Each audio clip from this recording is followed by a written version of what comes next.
Hello अस्सलाम वालेकुम। खैर मकदम करते हैं आप लोगों का बहुत बहुत स्वागत है मेरे इस चैनल पर। आज की क्लास में मैं पढ़ाने वाला हूँ नया कानून जो सआदत हसन मांटो ने लिखा है। आज जो मैं पढ़ाऊँगा वो किरदारों के नाम और किरदारों के काम को बताने वाला हूँ। कल जो पढ़ाऊँगा बिल्कुल तफसीर में बताऊँगा इस अफसाने को। ठीक है, तो चलिए शुरू करते हैं बिना किसी देरी के। नया कानून। नया कानून मांटो के नुमाइंदा अफसानों में से एक है। नुमाइंदा कहते हैं नायब, नेज़, मुमताज़, सबसे जुदा, जो 1938 में लिखा गया है। ये एक सियासी किरदार का अफसाना है। सियासी तो पता होगा, सियासी कहते हैं सियासत से मंसूब, सियासत से निस्बत रखने वाले को कहते हैं सियासत, जिसमें मांटो ने मंगू कोचवान के तवस्सुत से इस अहद की इज्तिमाई सूरत हाल पेश की है। मंगू एक किरदारों का नाम है जो कि कोचवान है। कोचवान कहते हैं जैसे एक ड्राइवर, टैक्सी ड्राइवर हो या फिर कोई भी कार ड्राइवर हो या फिर कोई तांगे ड्राइवर हो। ये जो ज़िक्र यहाँ पर हो रहा है ये तांगे के ड्राइवर का ज़िक्र हो रहा है। मंगू जो है एक तांगे का ड्राइवर होता है, ठीक है। और तवस्सुत कहते हैं ज़रिया, वसीला, वास्ते को कहते हैं, ठीक है। इस अहद की इज्तिमाई सूरत हाल पेश की है। अहद कहते हैं वक्त, ज़माना, दौर, दुनिया को कहते हैं। इज्तिमाई मिलजुल कर सामूहिक तौर पर सूरत हाल पेश की है। मंगू पेशे के एतबार से कोचवान है। पेशे कहते हैं पेशा, प्रोफेशन को कहते हैं, उसके एतबार से कोचवान है। एक ड्राइवर है जो सीधा साधा, बेवकूफ़, अनपढ़ और बेहद बातूनी है। बातूनी कहते हैं बहुत ज़्यादा बात करने वाले को बातूनी कहते हैं, लेकिन अपने साथियों पर सिक्का जमाने में कामयाब होता है और ज़ाहिनी तौर पर बेदार और फितरतन जल्दबाज है। मंगू कोचवान का किरदार इस अफसाने की जान है। एक मामूली आदमी में दिलचस्पी के असरात पैदा करना मंटो की किरदार निगारी का ख़ास हुनर है। उस्ताद मंगू का जब हुब्बुल वतनी का जज्बा और उसका दर्दनाक अंजाम कारी के दिल में उसके लिए हमदर्दी पैदा करता है, कहानी से आवाम के दिल में उसके लिए हमदर्दी पैदा करता है। कहानी से आवाम के दिलों में दबे हुए जज्बा आज़ादी, अंग्रेज़ों से नफ़रत और बगावत के जज्बे की निशानदेही होती है। 1935 में बरतानवी हुकूमत ने सूबों में ख़ुद इख्तियारी हुकूमतों के क़याम का कानून नाफिज किया था, जिससे सारे मुल्क में जोश और सियासी सरगर्मी पैदा हो गई थी और नाख्वाइंदा आवाम के दिलों में ये गुमान पैदा हो गया था कि गोया अब आज़ादी मिल ही गई है। हालांकि ये महज एक खुशफहमी थी। मंगू कोचवान को अपने तांगे में बैठी सवारियों की गुफ्तगू से जब यह अंदाज़ा होता है कि यकम अप्रैल कहते हैं 1 अप्रैल, पहली तारीख को कहते हैं, 1 अप्रैल को नया कानून आएगा और उसके आते ही हिंदुस्तान आज़ाद होगा, अंग्रेज़ों से निजात मिलेगी, तो वो फूले नहीं समाता है और उसके इंतज़ार में दिन गिनता रहता है।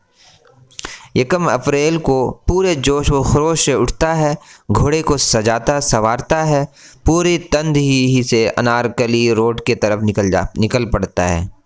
लेकिन जब उसे कुछ भी बदला हुआ नज़र नहीं आता तो उसे बहुत हैरत होती है। उस दौरान उसे वही गोरा मिल जाता है जिससे उसकी एक बार लड़ाई हुई थी और उस वक्त वह मसलिहत के तहत खामोश हो गया था। उस पर नज़र पड़ते ही पुरानी बातें ताज़ा हो जाती है। झगड़ा शुरू होता है। मंगू कोचवान उस गुमान में है कि नया कानून आ चुका है, उस गोरे पर घूंसों की बारिश कर देता है, लेकिन अंजाम उल्टा बरामद होता है और मंगू को जेल भेज दिया जाता है। इस कहानी से आवाम के दिलों में दबे हुए जज्बा आज़ादी, अंग्रेज़ों से नफ़रत और बगावत के जज्बे की निशानदेही होती है, जिसकी नुमाइंदगी मंगू उस गोरे को पीट कर करता है। मंटो आवाम की सियासी बेदारी और इनकलाबी जज्बात को ड्रामाई अंदाज में पेश करके आवाम के जज्बों को तक़वीत पहुँचाते हैं।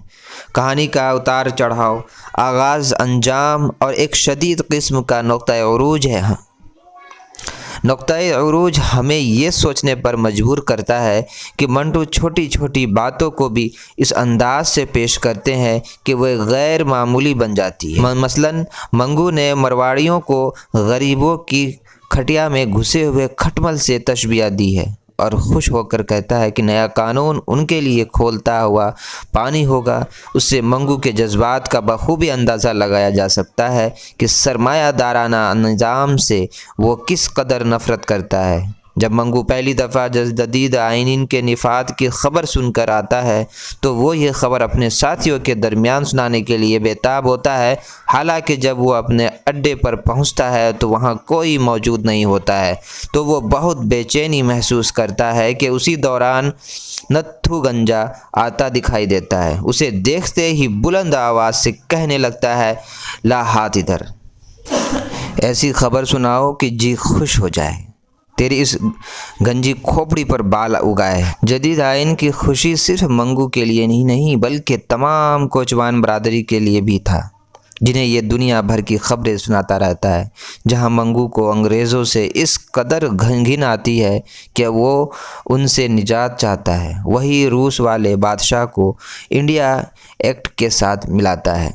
उसका यकीन है कि 1 अप्रैल को जो तब्दीली आने वाली है वो रूस वाले बादशाह के असर का नतीजा है। जब मंगू पुराने आशना अंग्रेज़ को दोबारा देखता है तो पुराने दिन याद आ जाते हैं कि वो बदला लेने के लिए मारना शुरू कर देता है और कहता है कि 1 अप्रैल को भी वही अकड़फू अब हमारा राज है बच्चा।